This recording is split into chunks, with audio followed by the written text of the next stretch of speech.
Hi everyone, welcome to another of our daily devotions. We're back again in Psalm 14. We've seen in the last two studies how foolish it is to deny the existence of God, or indeed to live one's life as though God doesn't exist.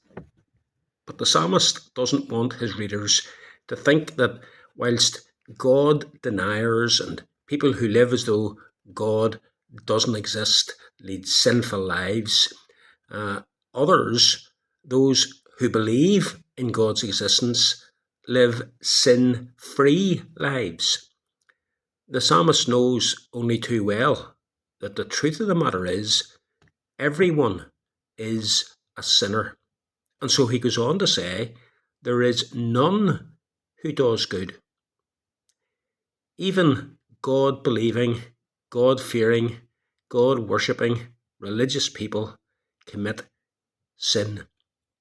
In verse 2, he speaks of God looking down from heaven and surveying the whole of the human race to see if there's anyone who truly seeks after God.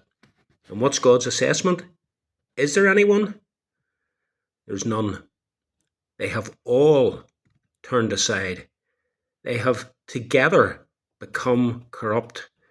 There is none who does good, no, not one. Man in his sin might try to forget about God, but God is continuously observing, watching, assessing, weighing up the life of every single person.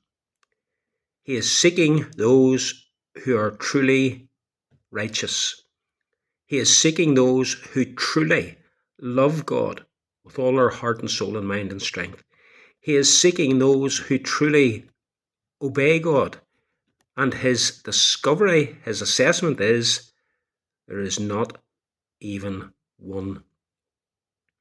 You see, all of us in our natural, unregenerate, unsaved state are sinners. Sinners by nature and sinners by practice.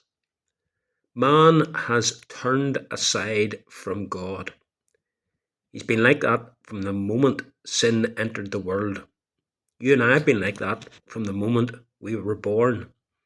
Isaiah reminds us that all of us, like sheep, have gone astray. We have turned each one to our own way. The word translated turned aside there in that verse, it means to have gone sour. Now, you know what it's like whenever someone gives you something that is extremely sour to the taste. Your automatic reaction is that of rejection. You recoil from it. So too, God recoils at sin, the sin that is in each one of our lives. An old Puritan, John Trapp, says the following: the Hebrews have the same word for sin as for a dead carcass, and again the same word for sin and stench. Doesn't that just sum up the sin in our lives? So the outspoken atheist of verse 1 is merely one example of mankind in general.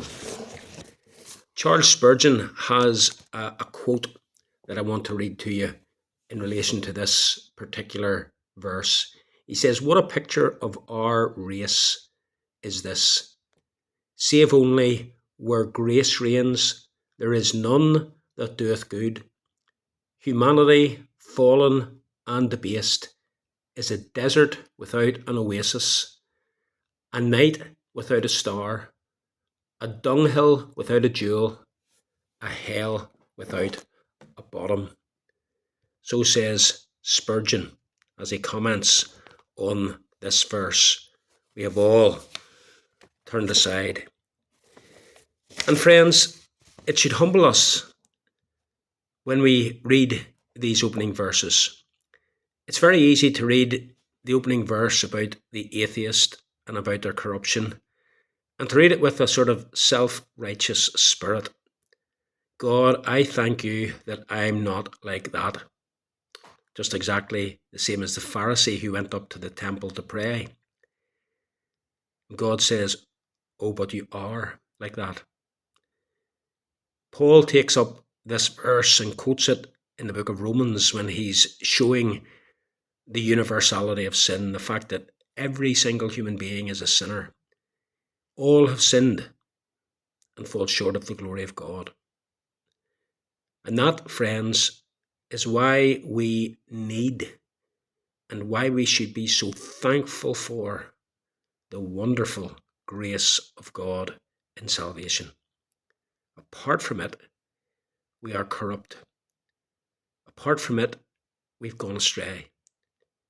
Apart from it, we are sour. We are like a dead carcass. But God's grace can take us and has taken many of us and wonderfully transformed us. But beware lest such a wonderful act of grace create self-righteousness in your heart. God bless. Have a great day.